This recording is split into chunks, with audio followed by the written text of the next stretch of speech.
Dan pemirsa, untuk membahas kenaikan harga pangan, kita segera bergabung dengan Ketua YLKI Tulus Abadi. Selamat siang Mas Tulus, salam sehat selalu Mas. Ya, selamat siang Mbak, salam sehat selalu. Baik, Mas Tulus, ini minyak goreng masih saja sulit didapat oleh ibu rumah tangga. Apa sebenarnya yang harus dilakukan oleh pemerintah, Mas? Ya, kalau apa yang harus dilakukan pemerintah sebenarnya memang ini satu hal yang anomali ya terkait dengan kebijakan yang dilakukan pemerintah terhadap minyak goreng. Kenapa anomali? Karena kalau minyak goreng kita itu kan penghasil CPO terbesar yang merupakan bahan baku minyak goreng. Tetapi sampai detik ini pemerintah ingkar janji mulu ya sejak awal Februari yang dijanjikan tanggal 1 sampai akhir Februari dan sudah memasuki Maret itu ternyata di pasaran masih harganya tinggi, tidak sesuai dengan harga yang dijanjikan dan masih langka. Ini artinya ada satu kebijakan yang tidak tepat tapi terus dipertahankan oleh pemerintah. Ini kan aneh, pemerintah berjanji ingin menetralisir dengan harga tertentu, intervensi harga, satu harga, tetapi barangnya tidak dikuasai pemerintah. Ya tidak bisa, akan sangat sulit bagi pemerintah.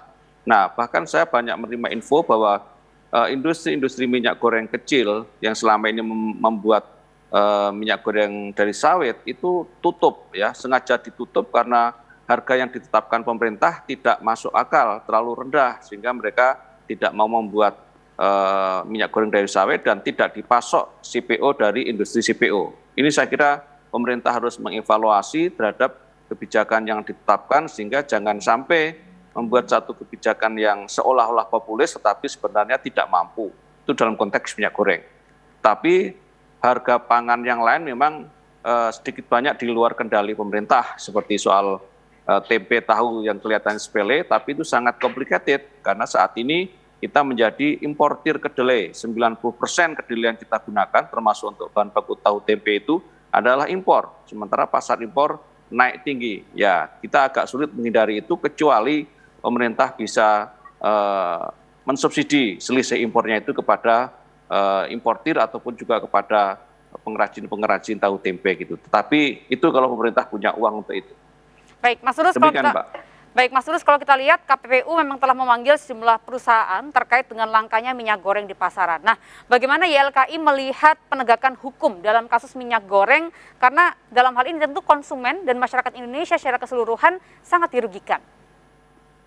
Ya, saya kira kita mendukung langkah KPU. Bahkan kita mendorong sejak awal agar KPU itu bertindak cepat. Makanya YLKI membuat petisi untuk KPPU membuat satu penyelidikan terhadap dugaan praktek oligopoli ataupun praktek kartel. Ya, petisi ini sekarang telah didukung oleh lebih dari 5.000 pendukung untuk KPPU bertindak cepat. Ya, karena ini menjadi sebuah presiden di mana industri CPO dikuasai oleh kelompok-kelompok tertentu, termasuk industri minyak goreng, sehingga berpotensi untuk terjadinya praktek-praktek dagang tidak sehat. Nah, ini sayangnya pemerintah tidak mau mengulik soal ini. Ya, pemerintah seperti menutup mata bahwa seolah-olah tidak ada struktur pasar yang terganggu. Padahal kita menduga dengan kuat ini ada struktur pasar yang terganggu dan kemudian harusnya treatmentnya adalah memperbaiki anomali-anomali pasar ataupun struktur pasar yang terganggu itu, bukan dengan melakukan intervensi pasar yang dengan menetapkan satu harga yang kemudian terbukti tidak efektif. Ya, 1 bulan ini sama sekali tidak menghasilkan sesuatu yang dijanjikan oleh pemerintah terkait dengan aksesibilitas, ketersediaan minyak goreng dan juga harga yang dijanjikan itu.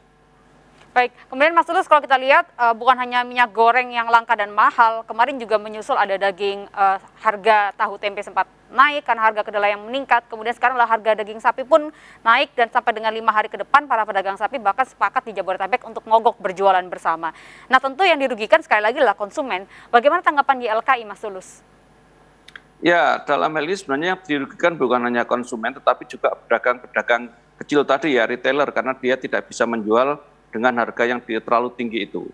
Nah, ini saya juga melihat harus diinvestigasi kenapa harganya melambung tinggi. Apakah memang karena juga daging impornya naik atau ada faktor-faktor lain seperti mungkin ada distribusi yang terganggu atau lainnya. Karena begini, daging sapi juga kita masih sangat signifikan impornya, ya, baik dari Australia, dari Selandia Baru ataupun dari negara lain. Nah, oleh karena itu ketika sekali lagi gangguan itu terjadi karena gangguan dari impor itu memang kemudian terjadi dampak terhadap pedagang ataupun kepada konsumen. Nah, inilah sebenarnya ending dari persoalan ini atau klimaks dari persoalan ini, karena kita tidak berdaulat di dalam produk pangan, kita tidak berdaulat di dalam produk komoditas protein, baik itu untuk tahu tempe sekalipun, untuk daging sapi ataupun komoditas-komoditas lain. Nah, ini PR panjang kita, baik dalam jangka menengah ataupun jangka berikutnya adalah bagaimana kita berdaulat terhadap komoditas pangan. Karena apa? Karena kita sampai detik ini masih sangat tinggi ketergantungan impor pangan yang kemudian itu sangat terpengaruh oleh faktor-faktor eksternal. Jangan lupa perang Rusia terhadap Ukraina itu nanti juga akan memicu kenaikan bahan baku gandum ataupun mie instan atau bahkan mungkin gorengan. Ya, kenapa? Karena Ukraina itu negara tempat kita mengimpor gandum 1,6 juta ton per tahunnya. Sementara dengan perang seperti ini pasti terjadi gangguan-gangguan distribusi dan pasokan. Nah, kalau tidak diantisipasi nanti akan terjadi kenaikan harga mie instan, kenaikan roti ataupun juga gorengan yang sehari-hari kita makan. Kenapa? Karena bahan bakunya ada gangguan dari negara ke tempat kita mengimpor. Nah, akan lebih aman kalau pemerintah berkomitmen untuk bagaimana kita tidak tergantung kepada impor, khususnya hal-hal yang kelihatan sepele lah, seperti misalnya soal kedelai tadi ya, karena 90% kedelai kita masih diimpor. Kita ini butuh kedelai 3,6 juta ton per tahun, tetapi kita hanya mampu memasok 522 ribu ton setiap tahunnya. Jadi sisanya diimpor. Bagaimana itu tidak tergantung pada harga fluktuasi impor. Nah, inilah PR yang sebenarnya dari pemerintah untuk menstabilisasi harga dalam jangka menengah panjang untuk berdaulat di komoditas pangan dari sisi hulu. Demikian, Pak. Baik, terima kasih Ketua Yayasan Lembaga Konsumen Indonesia atau YLKI Tulus Abadi telah bergabung bersama kami di seputaran News Siang RCTI. Sehat selalu Mas Tulus dan selamat melanjutkan aktivitas kembali. Ya, terima kasih.